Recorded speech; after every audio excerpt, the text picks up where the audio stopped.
Today we're going to talk Public Policy 101 with my good friend, Mr. Ernest LeBlanc Jr. And we need to welcome my friend. How you been? All right, how you doing, my good friend Dr. Clark? It's been a while since I've been on the show. Oh, yes, indeed. We're going to talk some Public Policy 101, and you're one of the individuals who know the good. And so we're going to talk about some things out from tariffs to insurance and indeed the nature of state government as it exists today. But I'm glad to have you here and glad that when you come on, you're a frequent guest and you're always a good contributor to the program. And I'm very thankful for the work that you do and the time that you take out to do so. But let's talk about this. First, let's begin to talk about this insurance environment, period. And let's talk about the nature of the insurance environment in the country under these particular circumstances that we have today. And how about you describe the insurance environment today? Oh, I would have to describe it as probably being critical. I mean, both Hmm. nationwide as well as statewide, in the sense that on a national level, then you're looking at the possibility of cuts to Medicaid, which will affect Louisiana tremendously, since 25% of our population is dependent on Medicaid.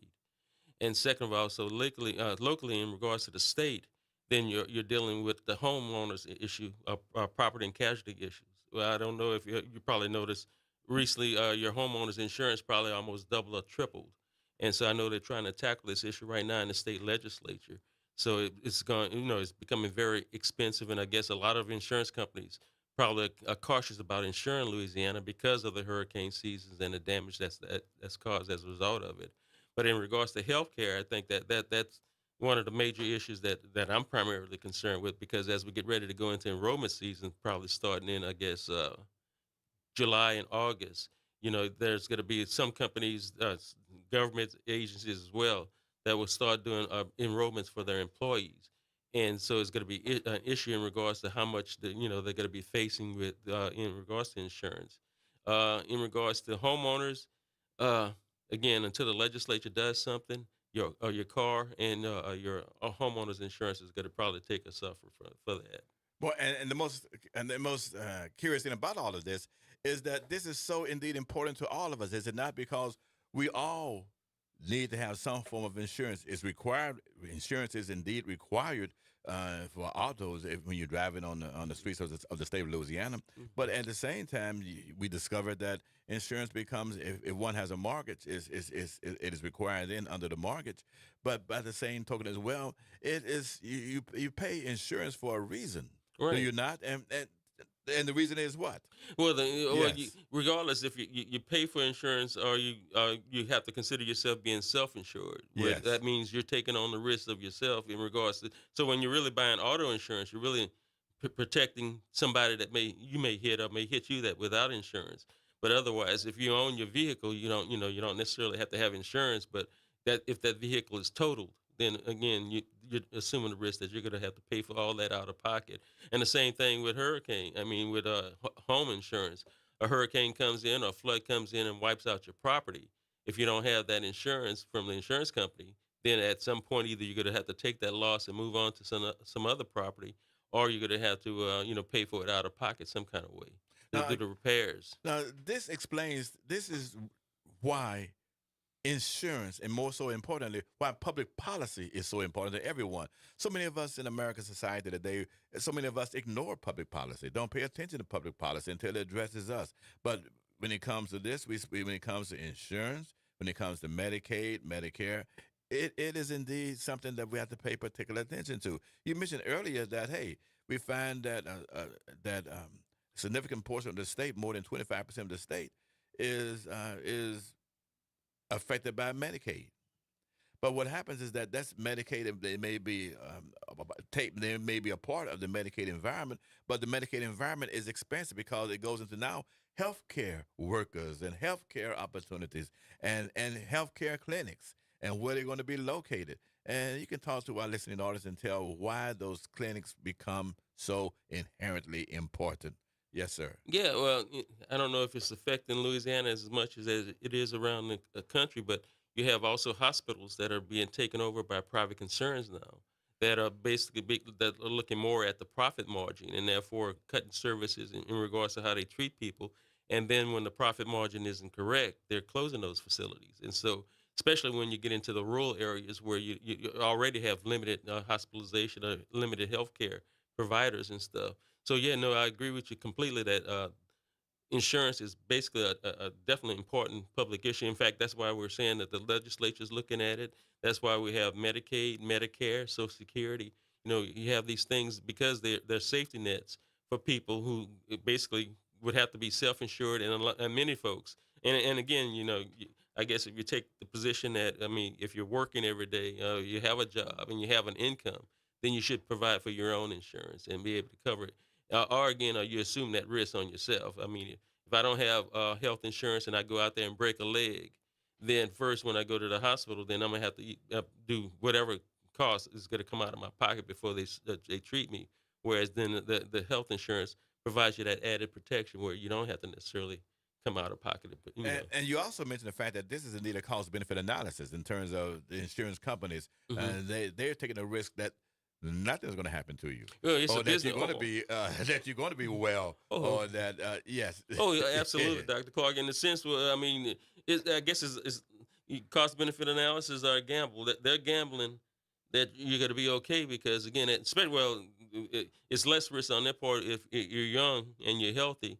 Because again, they're hoping that you probably won't really need health insurance or insurance until you really grow older, and at that point, that's when you're going to realize it's going to cost you a lot more at that point. So yeah, so they're gambling that you're going to live. I saw a life insurance commercial that sound really good. I mean, they were saying it's a return policy insurance. It's a term return policy insurance policy, which means every dollar you pay in premium after the end of the term, say you got a 20-year term and it's flat for 20 years, every dollar you pay in premiums, you get that money back in 20 years, the full amount, which sounds Yes. good. So say if it's $5,000, that may be great. But the problem is if it's a $50,000 policy, then the insurance company has bet that you're not going to die within that 20-year period. And so in 20 years, that policy expires. And so they give you five back, but they've saved 45,000 because they didn't have to necessarily cover you. And what they've done with your money in the meantime, covered. And the downside is that say you're 50 years old or 70 years old, then when you go out to try to buy that same policy again, it's going to cost you twice as much as it cost you 20 years prior. And those calculations are already there. Hmm. And these are professionals. And insurance companies have been in the game forever and a day, and they know how to tweak. For those of us who went through various hurricanes here in South Louisiana, we all understand the nature that these insurance companies know how to, the insurance companies and you are an insurance professional know how to tweak policies. Right. Well, they have the Yes, actuary tables that tell yes, them life expectancy and risk that they base their decisions on. So yeah, I mean, again, like you're saying, in regards to public policy, they look at all that in regards to how long a person will live and the value of your property and how long you're going to take care of your property. So, yes. And insurance is just one element of public policy that we want to talk about. I want to mm-hmm, talk to you also because you're a person that you're a long time expert with the budget in the state of Louisiana, one of the leading experts of mm-hmm, budgetary practices here in the state of Louisiana. But I want to talk to you also about the nature of the budget and the nature of the state government itself and why the state because budget is so important because right now, as you know, the legislature is in session and this is a fiscal session, so they're dealing on with fiscal issues. Why is it that we as people need to pay particular attention to the budget process and budgeting process here in the state? yeah, it Yes, becomes sir. important because through the budget, that's how the executive branch identifies their priorities for the coming year. And so, in regards to the things that they add or cut from the budget, and so, I mean, on the state level, I mean, in the sense that I think, about a month ago, we had a tax proposal that was going to revise the taxes as well as revise the budget process. But the package was so convoluted with so much stuff in it that no one could understand that package failed. But like on the federal level, I mean, when you look at the president has just submitted his budget to the Congress, and some of the issues in the budget, a lot of people take issue with it because one of the issues that they're looking at will be the possibility of cutting Medicaid. Now, I think at some point they're going to cut Social Security as well, but that's not for this term right now. But in the sense that so first, I mean, in the sense that the president or the governor lays out their priorities in regards to what they want to fund and how they're going to fund it, and then the legislature or the Congress passes that, and then we should live by it. But again, that used to be that was the rule, but now, like we see on the federal level, the Congress has passed the budget. The president has decided that because he has authoritarian type power, that he doesn't necessarily have to honor what the Congress. So with Doge help, he's gone through and started cutting different programs, which again affect your Yeah. public policy, which affects a lot of people's lives. And since I think what Bill Gates comment about, the richest people in the world are taking food out of the mouths of the poorest people in the world.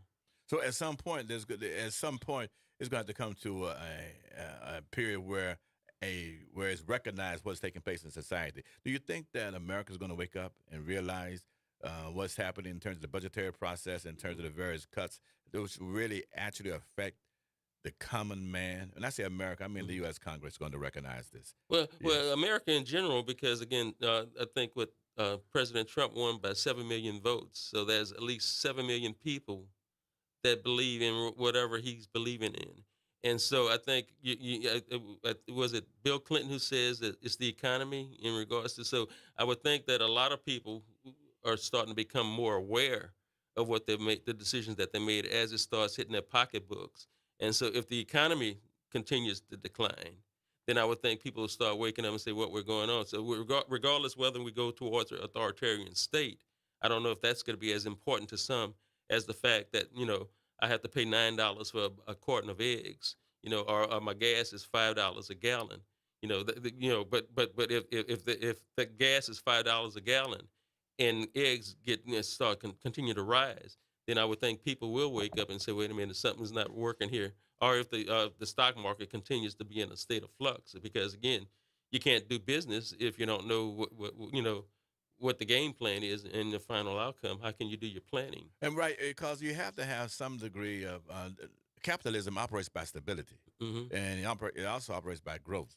And you don't have growth without some form of stability and investment, and so that becomes that becomes a quintessential issue in question. Now, what comes to me is that we live in a period right now where tariffs become or have now become uh, at the forefront.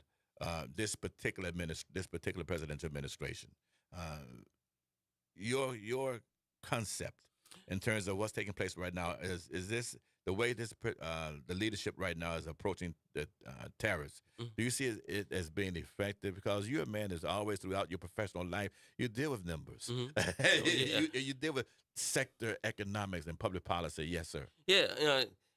It's right now. It's hard to tell whether it's going to be effective or not. I think we got a suspension with China right now, and I think England. I think the United Kingdom has signed some kind of agreement, but again, which I would assume has to be ratified by Congress. But I guess the confusing thing about the tariffs is, I mean, first again, we don't know why we're doing it. The president says he wants to level the playing fields, and then second of all, he wants to stimulate growth in the United States. Well, it seemed like you could do stimulate growth in the United States without necessarily doing tariffs. One of the issues when he's talking about leveling the playing field that draws my attention is the dollar is the standard currency throughout the world. Everybody trades in the dollar. So if you take Mexico trading with the dollar, a peso right now equals 19 pesos to $1. So if Mexico is trading with us and it's $1 billion that they have to get in U.S. currency, they have to spend 19 million of their peso to buy that. And I would think even with China, I think maybe China maybe $8 to 8 yuan to $1. So and the same thing. So if for them to purchase an American good with American dollars, so that's 8 million of yuan. So it has to be affecting their economy as well. So when you're talking about balancing the playing field, I hadn't seen those numbers, and again, and I don't know if we're ever going to see those numbers because we have to know what is currently being done based on whatever agreements they come to and what's going to be resolved. Because so I mean, because the basis should be what I guess going from the point where we are right now in foreign trade, and then where we want to be. So. Well, I see what you're saying. Hmm. Now, it seems as though that the approach that this administration is making is that, hey, is that tariffs become a fundamental tool in terms of geopolitical thinking, if we can call this geopolitical thinking. Hmm. But if there's even a concept, but it seems as though this administration is saying that look, uh, buying, and they've stated that purchasing cheap goods is not a privilege for Americans. Is you don't have a right to always purchase cheap goods. Let's build factories. Let's build goods in the United States of America, and they're going to cost you more. Hmm. And so that's the price that you're going to have to pay, as opposed to having cheap goods. You pay more to American builders, American contractors, and things which are built at home, as opposed to having to purchase cheap goods from around the world. And therefore, the American factories and owners are become successful. Yeah, Factory owners, should we say? yeah, but I don't know if I would look at it as cheap goods. I would look at it in Well, the because I sense, say inexpensive goods. right? Let me say Well, that. yeah, in the sense that because again, I guess when we first started looking at cars and researching how to buy a car, Okay. and looking at the quality of the cars, at that point, at some point, we were saying, okay, the Toyota is I mean, is a reliable, dependable car, as opposed to at some points what the American car would. We could have been just as good, but again, if the Toyota is going to be several $100s cheaper, then yeah, you went for the Toyota. And then I can understand in regards if you're saying that because wherever the Toyota overseas is being produced, they don't have a minimum wage scale. They can be paying pennies on the dollar for these people to do work. So yeah, that's one thing. But you're not going to pay any American pennies on the dollar to do any work. So whether or not so therefore your American car or vehicle or product is always going to cost a little bit more, unless again we do away with minimum wage and do away with a whole lot of other stuff that affects people. And you're correct in terms of that. And I see this because, again, is this effective? Because the party politics now have become inverted, in a sense that when we were younger, the Democratic Party was a party of middle class, working class people. It was a party of great diversity, black and white, and the party of going out into the world, and the party of protectionism was to a large extent the Republican Party. The party of having a strong and robust foreign policy when it comes to security was in the hands of the Republican Party. Hmm. Now it seems to be inversed. Hmm. And so, inversed to a large extent where there is a whole different fundamentally structure in terms of how we view party politics and how we view American society and how we go to war. It was a time when terrorists were embraced by the Democratic Party. The Democratic Party used terrorists quite well Hmm. when it came to the farming industry, to sugar and milk and agricultural products. But now the inverse is taking place. Well, but again, I Yes, guess when you look at the way it was done before, it seemed like it might have been a well thought out plan in targeted. regards to whereas I think this was again using the Elon Musk approach, where you took the chainsaw and made a decision where basically you're making your policy as you implement it, and based on whatever pushback you get, that's how you're revising your policy.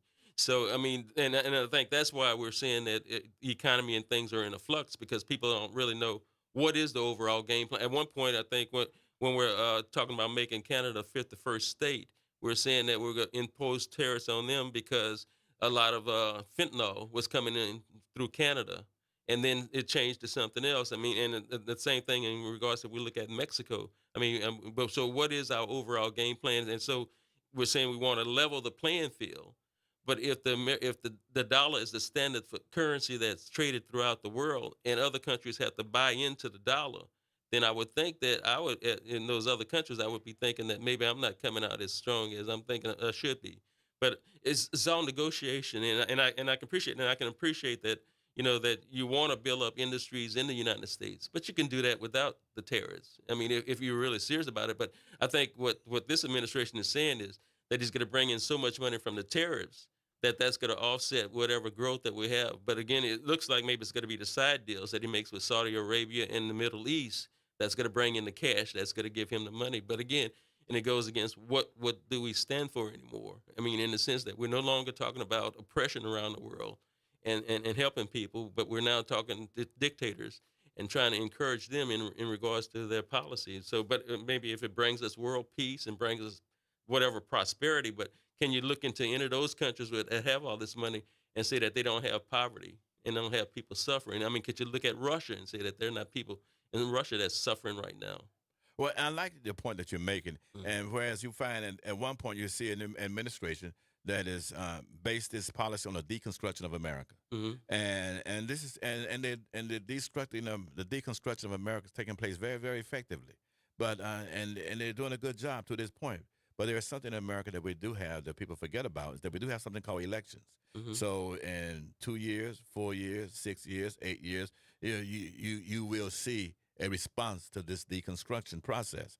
But as the other hand, as I see it, is that countries such as China, Russia, they're built for this. Mm-hmm. They understand the nature of deprivation.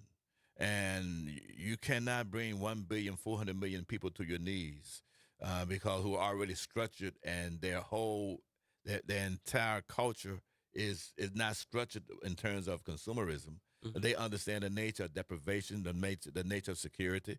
They also understand something which I think is very, very important, and that's the nature of austerity. Mm-hmm. Those presidents that we've had, and I want you to respond to this, the presidents that we've had in our lifetime who preached austerity have left the market Mm-hmm. place, the political marketplace. As you remember correctly, when Jimmy Carter was president, he taught austerity. He said, Mm-hmm. America said you have to turn your thermostats down. We have to do more with less. You cannot. You have to be careful with when it came to gas and all these other et cetera that existed out there. He said it's a time for austerity in America. And now this president is talking an austerity Yeah. market and an austerity plan. But Americans are not built for austerity. Americans do not like that. The rebound from austerity is one of high consumerism and everything else that goes along with it. If you could respond to that, please. Well, I agree with you absolutely. I mean, the truth is that we're spoiled. We're Okay. used to, as Americans, we're spoiled. We're used to abundance. You know, well, some of us, I mean, based on where we are in regards to our income. So we're used to being able to go out and buy things cheaply and live pretty good. In fact, this administration ran on the fear of inflation and what it was costing Americans to live, and and that was going to bring that inflation down. Which I think, based on the numbers now, that the inflation rate is down, and that the stock market is going up. But again, the long term effect of the tariffs is still not known. But again, as Americans, we don't want to suffer. I mean, we've suffered. I mean, we've had Great Depressions, we've had slavery, so we know what austerity is. I mean, the stuff that we as black people eat today was a result of austerity because it was what other folks didn't eat, we ate, and so it's not that we have an issue with it. We just don't want it, and we don't buy into it. Now, at least not our generation. No. Now our grandkids coming up may have to they may have a life where they have to deal with less than what we were able to enjoy, you know. Yeah. Well, and that's the greatest fear too. We don't want them to have less. Mhm. I know that my dad was out of that whole World War II generation, that depression. Those depression era parents understood that you have to work with thrift and economy and make sure that you have and that you save and that you have something set aside because they knew what it was like to go through. Whereas many of these kids now have gone through a period of abundance. Yeah, not to cut you off, Yes. and the thing about the austerity, because you know, and I don't know whether or not this administration was heading in that direction, but you know, there are people that are working two or three jobs to make ends meet just to have a home. And there are folks in different states they can't even afford a home, you know, and that was prior to all this other stuff going on. So some people have always been belt tightening and doing the best they can to make ends meet. And some of the things that you and I may take for granted, they may not be able to enjoy. And look, and we have not even gotten into what becomes indeed most important is that now we're moving into hurricane season, Hmm. where you have events, and because of the vast nature of this society, of this country, the geographic nature of the country, is that we have all sorts of events. On the West Coast, we have fires. On the Gulf South, we have hurricanes, and the East Coast hurricanes. You have tornadoes in the Midwest, and so we move into this season where all of these things can happen, where America must be prepared for. State and local government must be prepared for. But yet we have a national government that has said we don't intend to be there for you. Hmm. Yes, Right. sir. Yeah, I mean, absolutely. I mean, with the possibility of the cutbacks in FEMA. I mean, Yeah. although again, one of the things that I guess the national government can do that states can't do, they can go in and create money. So at a point where there's a crisis, they can probably legislate themselves and appropriate. Although that grows the budget even more. But yeah, I would agree with you. And the fact is that most of us will have to become more self-insured as homeowners insurance becomes more expensive, especially if you own your own home. Now, you made the point earlier that if you got a mortgage, then the mortgage company insists that you got to have homeowners insurance to have that property. And so, like, I know my policy doubled or tripled for the current year. So I don't know what the future may lie in regards to that. So I mean, going into hurricane season with the fires, with tornadoes, earthquakes, and all that other stuff, it become a serious issue. Yeah, because it's a serious issue and one that America may not be able to get out of. Mhm. And we haven't even talked about the near fact that we may have stagflation, not just inflation, Mhm. stagflation. Mhm. And the one word that no one mentions is because to me, this what we see now for my purposes looks like a precursor to depression. Mhm. Not stagflation, not inflation, but a depression which may be brought about through all of this through this deconstruction period. Yeah, well, I think some of the national economists are projecting problems, stagflation, and the possibility of a recession, which would be terrible for the country. But I would think that because of watching what the current administration has done thus far within this 100 some odd days, and they came in with such severity, and then when the numbers were starting to look bad for them, then they started modifying their position. I would think that hopefully intelligence will prevail, and at some point when they would see that if we're moving into a recession, that they would reverse course and start taking actions that and it won't be probably open so everybody can. It'll be subtle because again, no one likes to admit they were wrong, especially this administration. So at some point they would reverse course to offset a recession and possibility of depression because again that's more hunger and more pain. So I mean, where's the tax savings from all the budget cuts that you've done? First, you've laid off people, which has increased the unemployment, and then also you're cutting food programs, which is going to mean more people hungry. And now you're revising the education programs. So again, maybe people will be more ignorant. I don't know how it's going to pass down to the states. Absolutely, you're absolutely you're correct on Mhm. every point. And the remaining minute that we do have, tell us, listening audience, the greatest concern that you have in public policy today that we should pay particular attention to. I guess when I hear the president of the United States, when he's asked the question, does he have to abide by the Constitution? And he says he does not know. And that if he has to abide by whatever the court rules, and he says he does not know because he depends on his attorneys to tell him that. That scares me because the first thing he does before he becomes president is take an oath of office where he puts his hand on the Bible and swears to obey and uphold the Constitution. So that concerns me in regards to what direction we're moving in. Also, I guess the concern is when you have a leader that embraces. I can understand cooperation and trying to develop rapport around the country, but I guess I don't understand in the sense that you idolize people that may be bad. Absolutely, absolutely. Your point that you made is well made, and Hmm. we're gonna follow up with that discussion as well because that's highly important in terms when people get away from the extra constitutional issues. Hmm. The Constitution only matters. Minority rights only matters when majority is a minority. Now it's flipping. The Constitution only matters when control of it is within the majority class, and now the minority becoming the majority. So hey, so anyway, I want to thank you for joining me. Okay. It's absolutely outstanding. It's always great when you join the program. And again, this is Dr. Clark's One-on-One, the Living Classroom. I thank my guest, Mr. Ernest LeBlanc Jr. And you can follow me on all platforms of social media. That's Dr. Gary Clark. And as always, it's been a pleasure.